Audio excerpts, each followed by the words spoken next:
Good evening, and welcome to the Crypto Overnighter. I'm Nicodemus, and I will be your host as we take a look at the latest cryptocurrency news and analysis. So sit back, relax, and let's get started. And remember, none of this is financial advice. And it's 10 p.m. Pacific on Friday, September 1st, 2023. Welcome back to the Crypto Overnighter, where we have no sponsors, no hidden agendas, and no BS. But we do have the news, so let's talk about that. Tonight, we're diving into the SEC's latest move to freeze Bitcoin ETF plans. We'll also explore the legal quagmire that the FTX founder Sam Bankman-Fried finds himself in. What's going on with Patrick Kennedy's entry into the SEC-Coinbase lawsuit? And we're not done there, because the UK's newly implemented crypto travel rule has ruffled some feathers, and you should know why.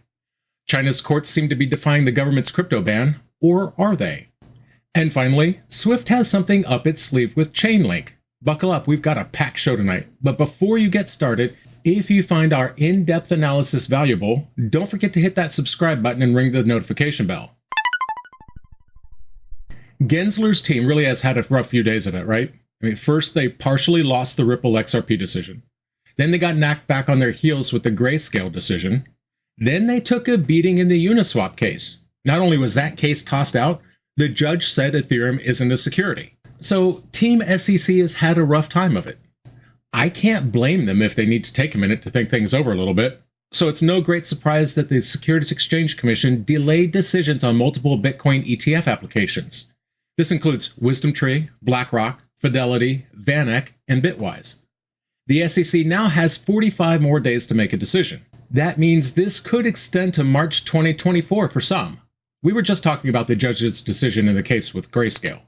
The SEC had approved Bitcoin futures ETFs, but not spot ETFs. The court found this unreasonable and inadequate. The SEC's hesitation could also be seen as a sign of the regulatory body's cautious approach to crypto. This is not surprising. The SEC has been wary of the crypto market, often citing investor protection as a concern. But what's the real story here? It's the SEC's inability to keep up with the pace of innovation. While they're dragging their feet, other countries are moving ahead. In Europe, for example, WisdomTree has successfully launched similar products, so it's not like they don't know what they're doing. The SEC's delays have real-world impacts. Bitcoin's price has been in a downward trend, and these delays are not helping. Investors are left in a state of uncertainty, which is never good for market stability. And let's not forget, the SEC is still facing lawsuits, including one from Coinbase, which we'll get to in a bit. That's relevant because Coinbase is the platform chosen by BlackRock and the others for market surveillance. So what's the takeaway here? The SEC's indecision is more than just a minor inconvenience. It's a stumbling block for the entire crypto ecosystem. It hampers innovation and leaves the US lagging behind in the global crypto race. And for a market that thrives on speed and innovation, these delays are costing us more than time. They're costing us opportunities. Stuck in regulatory limbo, aren't we? But while the SEC stalls, Sam Bankman-Fried gears up for a legal battle that's more than just courtroom drama. Stick around, you're not going to want to miss this. Sam Bankman-Fried is set to go to trial in October. Reportedly, he's willing to pay up to $1,200 an hour for expert witnesses. These witnesses will discuss campaign finance laws, FTX software, and Alameda research. Among them is Bradley Smith, a former Federal Election Commission chairperson. Another is Peter Vanilla, a financial services consultant. Prosecutors may block these witnesses, arguing they can only speak to SBF's lack of criminal intent. And while this case is set to kick off in October, SBF's trial could be delayed. Judge Kaplan has given his lawyers more time to review discovery documents. The defense claims they have 4 million pages to go through. The judge denied their request to exclude certain documents as evidence. SBF's bail was revoked in August, and as a result, he's currently a guest of the Metropolitan Detention Center in Brooklyn. The case against SBF is still heating up, and his defense strategy is becoming clearer. He's pulling out all the stops, even willing to pay a small fortune for expert testimony. But what does this say about the state of crypto regulation? It's a high-stakes game, and the government is not playing around. They're scrutinizing every action, every transaction, and every statement, as is appropriate. The defense is also under pressure. They're scrambling to review millions of pages of documents. This isn't just a legal battle, it's a race against time. And let's not forget, SBF is currently behind bars, making his defense efforts even more challenging. It seems clear the government is tightening its grip on the crypto industry. And they're not just going after small-time fraudsters. They're targeting the big fish. and these legal battles will set the tone for future regulation. So this is an important moment, not just for SBF and FTX, but for the entire crypto ecosystem. Keep your eyes peeled. This is one you're not going to want to miss. From one courtroom to another, if you thought the SEC had its hands full, wait till you hear about Patrick Kennedy stepping into the ring. Like what you heard so far? There's a button for that. Smash that like button and tell the algorithm bots that this show is the one to watch. Lawyer Patrick Kennedy filed a motion to appear pro hac vice in the ongoing lawsuit against the SEC and Coinbase. He aims to represent the Chamber of Digital Commerce as amicus counsel. The Chamber of Digital Commerce and the Blockchain Association have played significant roles as amicus parties in the lawsuit. An amicus is a party not directly involved, but joins to advise the court. The Chamber aims to end the SEC's practice of regulation by enforcement. It argues the SEC's actions counter the intentions of the U.S. Congress, which is actively crafting cryptocurrency regulations. Coinbase executives Brian Armstrong and Paul Grewal are optimistic about the lawsuit's dismissal. They argue that the SEC, led by its chair Gary Gensler, is trying to stifle crypto innovation in the U.S. Lawmakers have also called for the lawsuit's dismissal. The SEC has faced defeats in recent rulings against Ripple and Grayscale. These cases highlight the SEC's lack of clarity in distinguishing which cryptocurrencies identify as securities. I think all of this is why the SEC postponed decisions on those 7 Bitcoin ETFs, which could result in financial losses for investors, the very people the SEC has sworn to protect. The entrance of Patrick Kennedy into this legal battle is a significant development. Kennedy represents the Chamber of Digital Commerce, an organization that's been at the forefront of advocating for transparent crypto regulations. This move shows that the crypto community is not alone. It has powerful allies willing to fight for its cause. The SEC's actions have been nothing short of contradictory. On the one hand, they claim to protect investors. On the other, their lack of clear guidelines and arbitrary enforcement actions do the opposite. They're putting investors at risk. It's as if they're playing a game where they're the only one that knows the rules, and they're making up those rules as they go along. This is strangulation, it's not regulation. The defeats the SEC faced against Ripple and Grayscale are telling. They reveal a regulatory body that's out of touch and scrambling to exert control over an industry it does not fully understand. The postponement of decisions on Bitcoin ETFs is another example. It's not just an administrative delay, it's a failure that will cost investors dearly.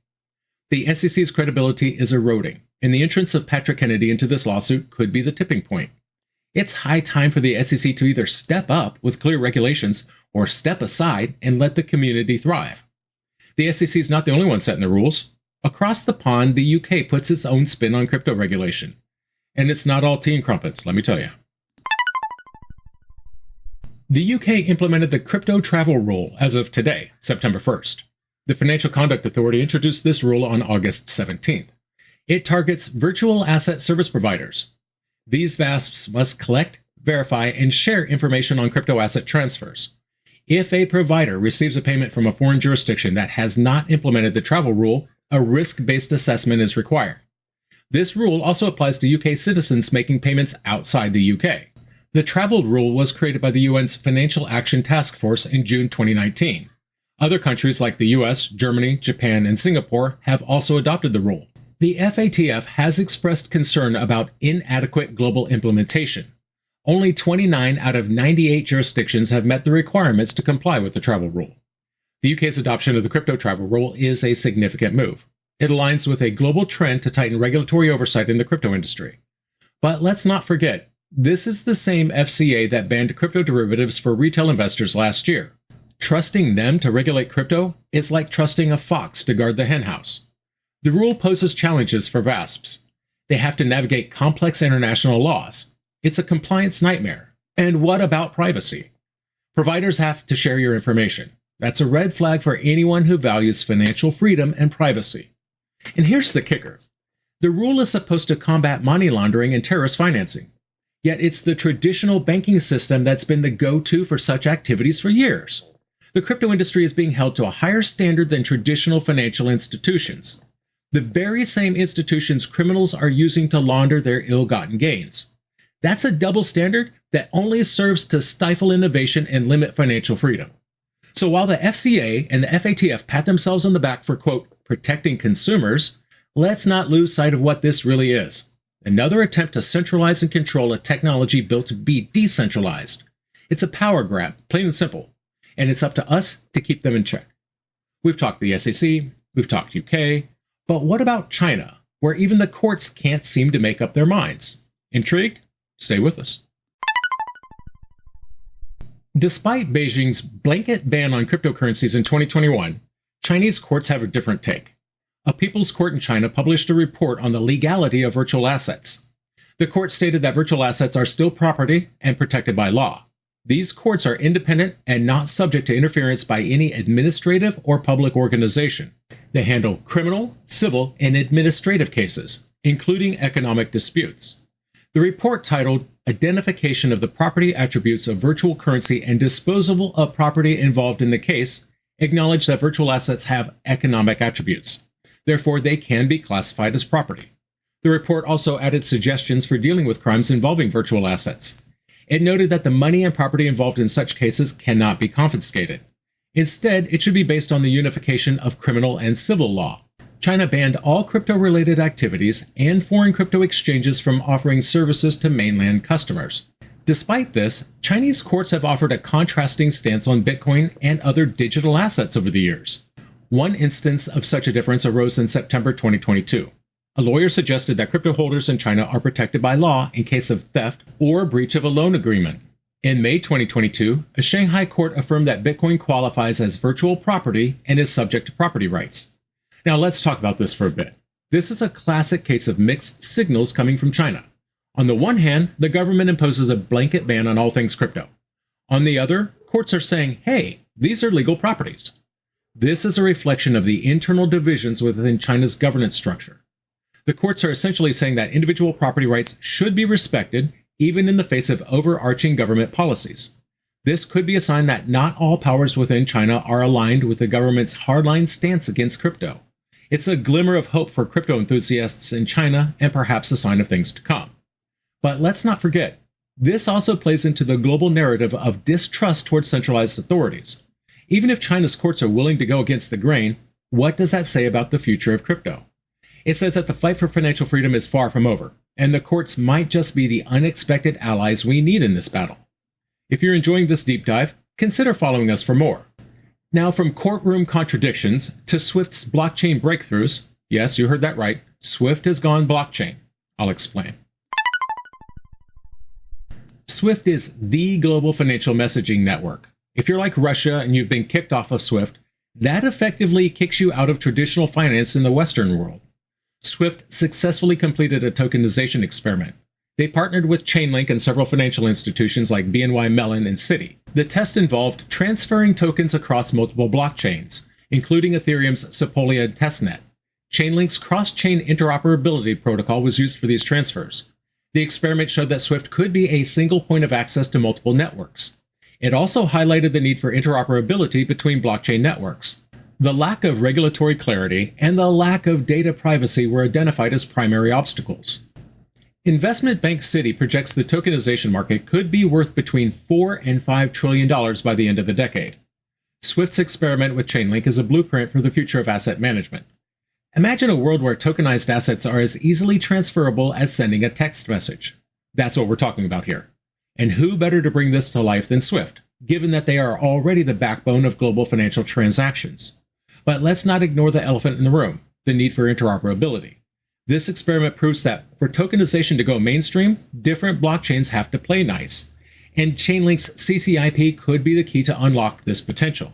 It's not about making life easier for big banks, not at all. It's about creating a seamless financial ecosystem that could benefit us all.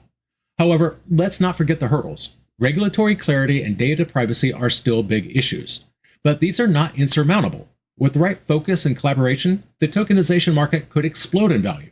And we're talking trillions with a T. So where does that leave us? Keep an eye on Swift and Chainlink. This partnership could be the catalyst for a new era in asset management, one that could redefine how we think about ownership, investment, and value. Now, personally, I see this as yet another sign that decentralized technologies are not just a fad, they're the future. So what happened? The SEC bought itself more time, delaying multiple Bitcoin ETF decisions. While the US lags, Europe and Asia surge ahead in the crypto race. It's not just about delays, it's about missed opportunities. Sam Bankman-Fried is willing to pay big bucks for expert witnesses in his upcoming trial. The government is locking horns with big players in crypto, setting the stage for the regulatory future of the industry.